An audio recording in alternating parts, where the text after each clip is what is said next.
If you're waiting to have a Pinterest looking kitchen, the perfect pantry, or the fanciest fridge your money can buy, you're never gonna learn how to cook. I say that as someone who used to think the same way. I thought I needed fancy tools, the perfect setup, or even my own place before I could really start. But honestly, that mindset just held me back more than anything. If you're that person who's waiting for the perfect situation to start your cooking journey, you need to watch this video all the way because we're going to talk about why you shouldn't wait and how you can make the best of what you already have.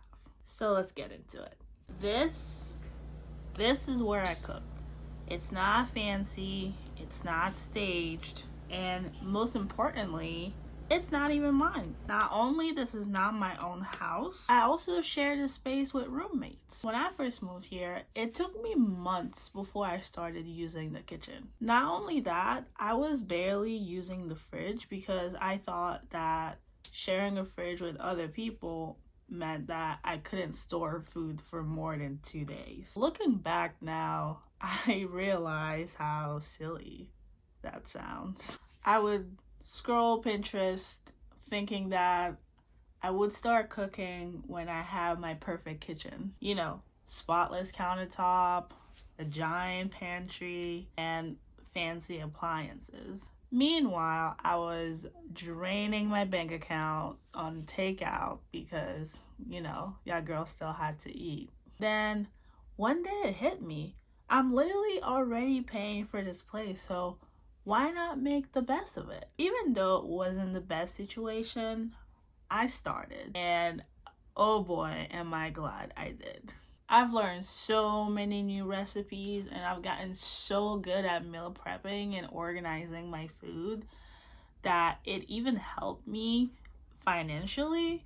So much so that I'm sure my past self is looking at me beaming right now with pride at how much progress I've made over the past few months. So here's how I've made the best out of what I have, and so can you. Number one, I learned my way around the kitchen. Spend some time in the space, get to walk around, get to know where everything is, and get used to just being in the space, because then when your brain is focusing on doing something else, aka cooking, you're not also trying to figure out how to get around in the place. You're already used to it, so you can start by spending some time in the kitchen. Instead of doing things in your bedroom or your living room all the time, try to do more things in the kitchen. Learn where you put everything. You can even rearrange it the way you want it to make it more appealing, more comfortable for you. That way, it just makes the experience better overall. Number two, I focused on solutions instead of problems. I know it's way easier said than done to focus on solutions instead of problems, but hear me out. I used to think, I don't have enough space, especially in the fridge. I don't know if that's enough space for me to meal prep for the entire week. I work in special education, so when I get home, I don't really want to go cook dinner, so I like to meal prep for the entire week, okay?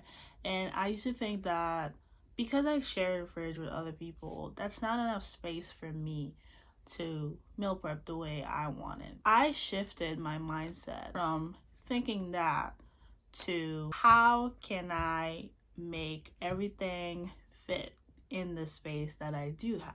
What we do is that we have different sections of the fridge, and we know this person you put your food there and this person you put your food there.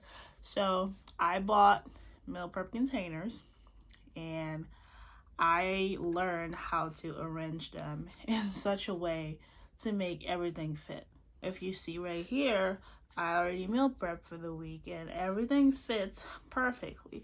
Even when I cook, some weeks I cook so much food, then I ask myself, how in the world am I gonna fit that in the little space that I have?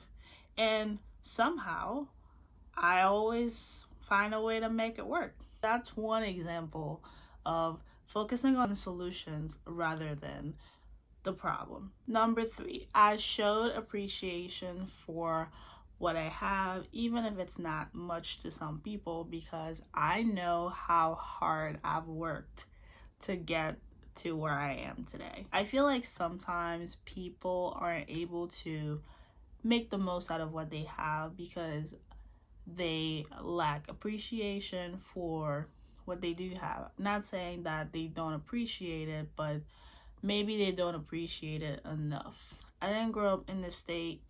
I know what it's like to not have power 24/7. I know what kind of lifestyle people have where I'm from, so I'm always appreciative of the things I can get living here. I know it's not much compared to the lifestyle that some people live, but it's mine. Like, I've worked really hard to get that. I think just having that mindset, it makes a world of difference, because I know that maybe it's not my dream kitchen, but it's my kitchen right now, and it does the job. Like, I'm able to cook my food every single week. The stove works, the space, like, it's enough right now, and it would be silly of me not to be appreciative and make the most of it. Number 4, I focused on my small wins. If you've watched my other videos, you'll know that I used to be terrified to cook anything.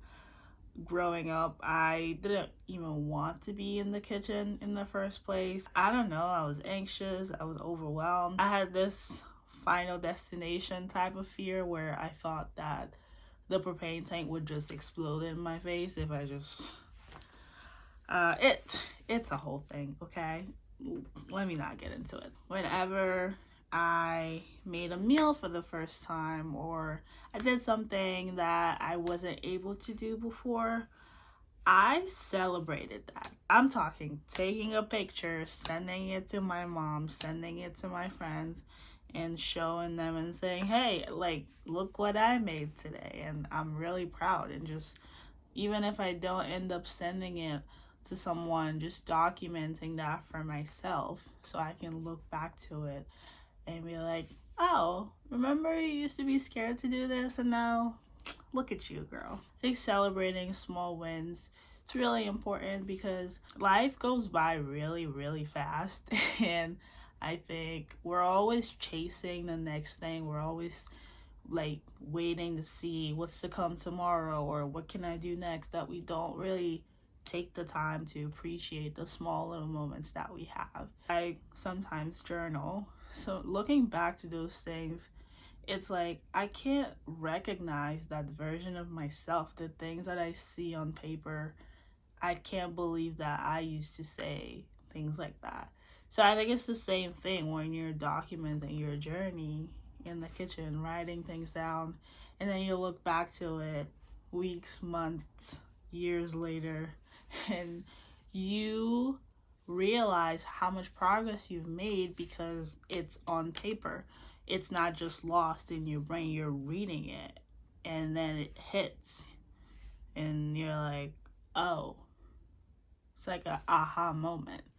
All of a sudden, you realize that it's not all for nothing. Number 5, I look for ways to make the experience easier and just more enjoyable overall. Sometimes that's my phone playing music in the background or watching YouTube. I know lately I've been watching Caleb Hammer, the financial show, if you're not familiar with it. Sometimes I'll have my mom on the phone because I still don't know how to cook everything. So sometimes I'm on the phone with her. I'm like, okay, I've done this. What's next? She's a great cook. I've learned so much from her. Even like we don't live in the same place, like she's still teaching me how to cook over the phone, and I love her for that. And she watches all my videos too, so it makes me want to continue doing all that, because I didn't think one day I would pick up the camera and just talk to the world, but cooking brought that to me. So I've been enjoying that more in the kitchen when I'm filming. It's like making art and then just putting it out there for other people to see, and it's really a great experience. And I'm smiling right now, and that's because I can't believe that I went from I hate this, I don't want to do this, to like I want to do this and teach other people that are where I was a few years ago. The more you cook with what you have, the more confident you get. And eventually, you'll realize that you never needed perfect in the first place. You just needed to start. You'll also develop many other skills that you didn't think cooking could teach you. I've gotten better with my finances because planning my meals, that meant planning my groceries, and that has a financial aspect to it. Also, I've learned how to manage my time better because you don't want to spend your whole day in the kitchen. There's other things to do. Adult life, there's always something to do.